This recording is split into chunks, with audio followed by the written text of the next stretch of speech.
เจริญสุข เจริญธรรมสวัสดีตอนเช้าท่านศรัทธาสาธุชนคนดีทุกคนทุกท่านวันนี้ก็รายงานตัวรายงานจากสุสานป่าช้าบ้านแวนนะบ้านแวนอำเภอเชียงคำจังหวัดพะเยาป่าช้าที่นี้ร่มรื่นมากศรัทธาญาติโยมได้มาหันแล้วได้มาพักแล้วดีใจว่ายังมีป่าไม้ที่พี่น้องเจ้าบ้านเป็นรักษาไว้เนาะเป็นป่าชุมชนของหมู่บ้านอันนี้เป็นปลูกอันนี้ตัวนะจะปลูกหรือว่าขึ้นเองก็ไม่แน่ใจเนาะอันนี้ต้นหวายหวายนะต้นหวายมีนกโพลดกนกกาเวานกป่านกเล็กนกน้อยเนาะเยอะแยะมากมายอยู่อาศัยอยู่ในป่าแห่งนี้ถ้าป่าสมบูรณ์มีต้นไม้เนาะศรัทธามีต้นไม้มีที่อยู่อาศัยมีที่แหล่งหาอาหารของเปิ้นก็จะปากันมาอยู่อันนี้ถือว่าเป็นป่าที่สมบูรณ์มากสมบูรณ์เป็นป่าใกล้บ้านที่สมบูรณ์เนาะนกหนูเยอะกระหลอกกระแตกลางคืนก็มีบางในนะได้ยินเสียงบางในเสียงนกเขาแมวอันนี้เสียงนกกระหว่างสุสานป่าช้าบ้านแวนเชียงคำน่าสนใจมีโอกาสอยากจะมาอยู่ปฏิบัติที่นี่สักช่วงหนึ่งเนาะคงจะมีโอกาสสักพรรษาโอกาสตั้งหน้ามีต้นโพด้วยต้นโพต้นใหญ่อยู่ที่นี่เรื่องน้ำยังต้องปรับปรุงหน่อยนะเรื่องน้ำนี่คงจะมีระบบประปาแต่ว่าประได้ขอให้ตั้งหมู่บ้านชุมชนหรือว่าเจ้าหน้าที่เปิดมาเปิดให้เนาะ ห้องน้ำห้องท่ามีห้องน้ำมีน้ำพอได้ส่งน้ำแล้วก็เข้าห้องน้ำตอนเช้าซักผ้านี่บอกปอนกแซงเซลนกพิราบนี่มีแน่นอน นกแซงเซลนก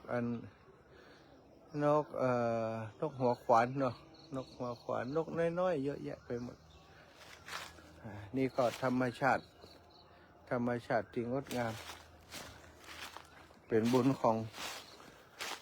องอาตมาภาพที่ได้มีโอกาสมายังสถานที่แห่งนี้ได้มาหันป่าช้าที่สงบเงียบอีกแห่งหนึ่งของอำเภอเชียงคำเป็นอีกแห่งหนึ่งที่เข้ามาแล้วก็อบอุ่นประทับใจระบบไฟฟ้ามีไฟฟ้าใช้เนาะไฟฟ้านี้บัดได้ปิดเลยเนาะบัดได้ขึ้นคันเอาเองด้วยเปิดขึ้นไว้ก่อนละ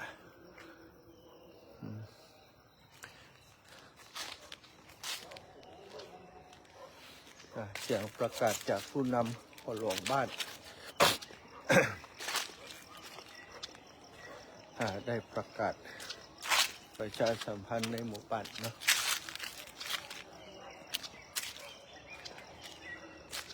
ศรัทธาญาติโยมนี่ผืนป่าของเปิ่นยังอุดมสมบูรณ์ป่าไม้ที่อยู่ในป่าช้านี้ถ้ารักษาไว้ก็จะได้ประมาณนี้นะแต่บางที่บางแห่งเปิ่นใครให้ป่าช้าลงตัดก็ไม่ล้มก็ไม่โอ้เสียดายป่าช้าควรจะเป็นประมาณเนี้ยเนาะพื้นที่ใจสอยส่วนหนึ่งพื้นที่ใจสอยก็มีเมนเหียมีเมนมีศาลาพอควรแล้วที่เหลือก็เป็นที่สำหรับทำกิจกรรมเล็กน้อยนะมีห้องน้ำห้องท่าก็พอแค่นี้เนี่ยมันไม่ได้แจ้งอย่างนักสำหรับป่าช้าต้นไม้ก็รักษาไว้ดูล่มลื่นพระสงฆ์องค์สังฆเจ้าอาคันตุกะมาปฏิบัติธรรมมารักษาศีล มาภาวนาได้เนาะนี่ก็อยากให้เป็นประมาณนั้นแต่ว่ามันเป็นเรื่องของแต่ละที่แต่ละแห่งไปแต่ละต้นไม้งดงามประทับใจชอบใจมากนี่ก็มีที่เก็บอาทิกระดูกโครงกระดูกของบรรพชนของพี่น้องบ้านแวนต้นไม้ทานหลงตั้งพื้นประมาณนี้ก็ดูได้อยู่แต่ถ้าเอาเปิดออกมดแล้วก็มดเลยจะห้อนจะบางงามเนาะจะห้อนจะบางงาม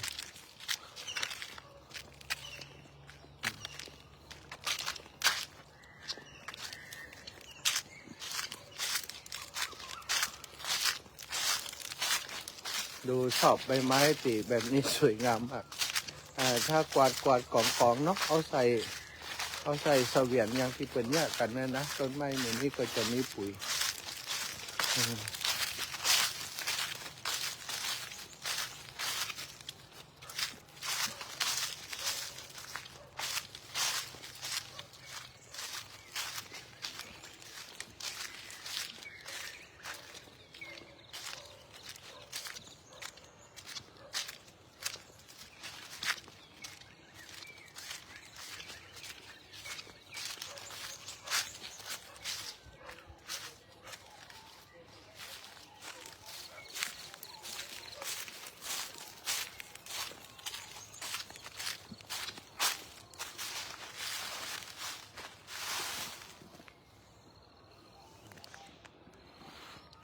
เดี๋ยวจะถ่ายทำนะการบันทึกภาพ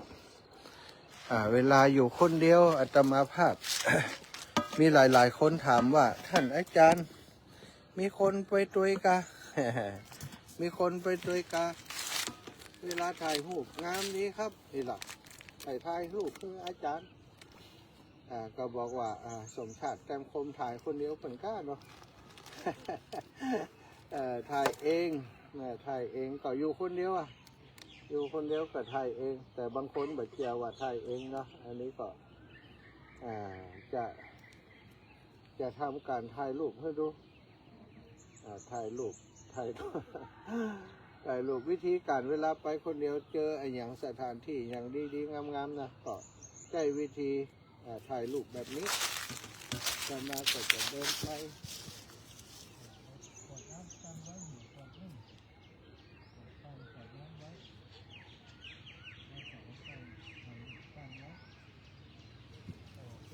ติดขวดน้ำนะแล้วก็เดินไป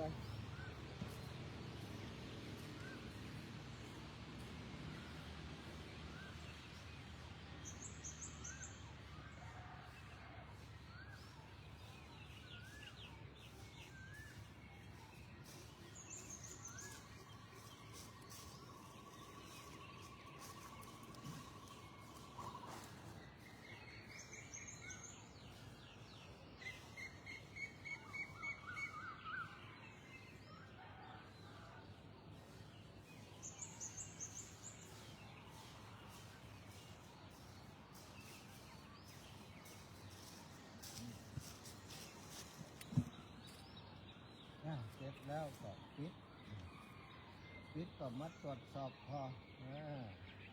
ตรวจพอ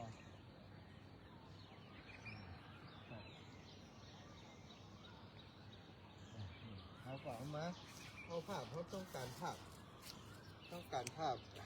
สถานที่ก็การเดินทางถึงไหนนะอาตมาก็ใช้วิธีนี้นะในการบันทึกภาพแต่ละวันของตัวเองนี่ก็ได้ทำการบันทึกภาพเป็นที่เรียบร้อยแล้วเดี๋ยวก็จะจัดเก็บนะจะจัดดูว่าภาพนั้นเป็นยังไงพ่อสอบมาตรวจสอบดู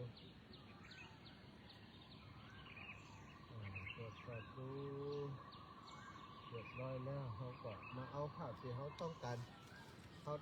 ภาพช่วงใดเขาก็ยึดไว้แล้วก็ก๊อปไว้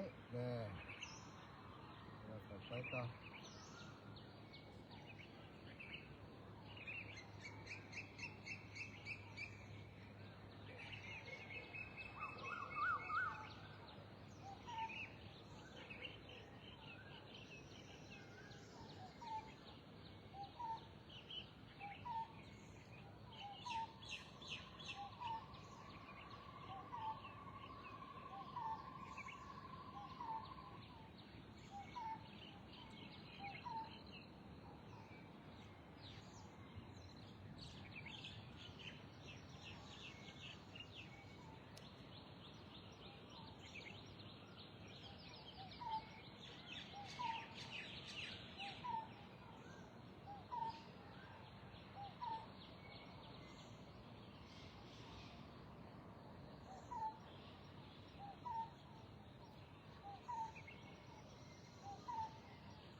กำลังคัดเลือกภาพอยู่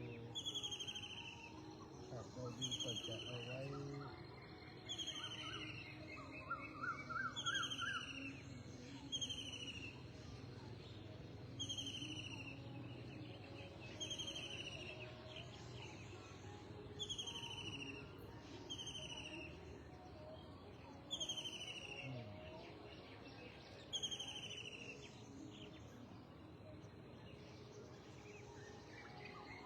เรียบร้อยได้ภาพแล้ว ก็ประมาณนี้นะได้ภาพแล้วก็มาตัดต่อดูว่าภาพได้ งาม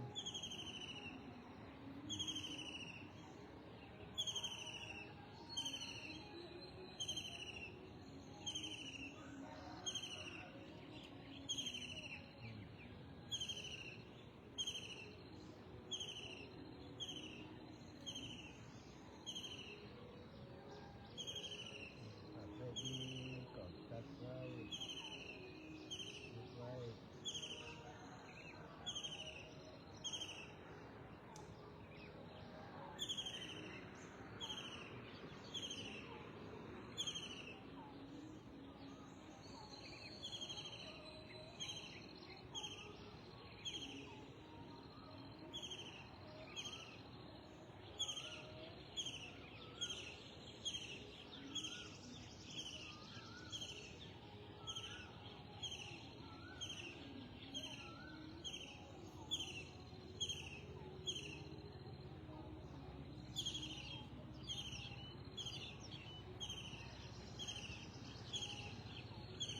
ครับ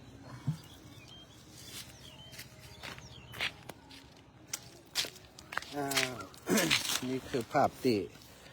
บันทึกไว้นะเมื่อสักครู่ที่ผ่านมาดูภาพดูภาพ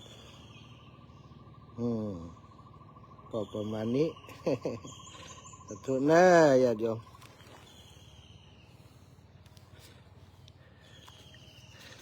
เวลาอยู่คนเดียวเนาะต้องการสื่อสารต้องการให้ศรัทธาได้หันกิจกรรมได้หันภาพได้หันสิ่งต่างๆที่อาตมาทำก็เอามาฝากมาแบ่งปันแบบนี้ตอนนี้ก็จะออกไปเดินบิณฑบาตเนาะบิณฑบาตตามชุมชนไปเลยวันนี้แจ้งให้ทราบว่าจะกลับไปเดินที่เมืองจุนนะมีโยมมีหลวงพ่อบุญมีสุขกามโมหลวงพ่อว่าโอ้ไปตังอันไปตังเชียงคำนี่มันลำบากหลวงพ่อแล้วก็มันขึ้นเขาขึ้นดอยหลวงพ่อมาตังเพชรมาตังจุนเพชรนะแต่คืนก็มีโยมท่านผอ.โอภาสเนาะบ้านอยู่ที่อำเภอเมืองพะเยาท่านผอ.จะโทรมาหาว่าจะไปฮับอาจารย์เนอนะจะมาฮับอาตมาที่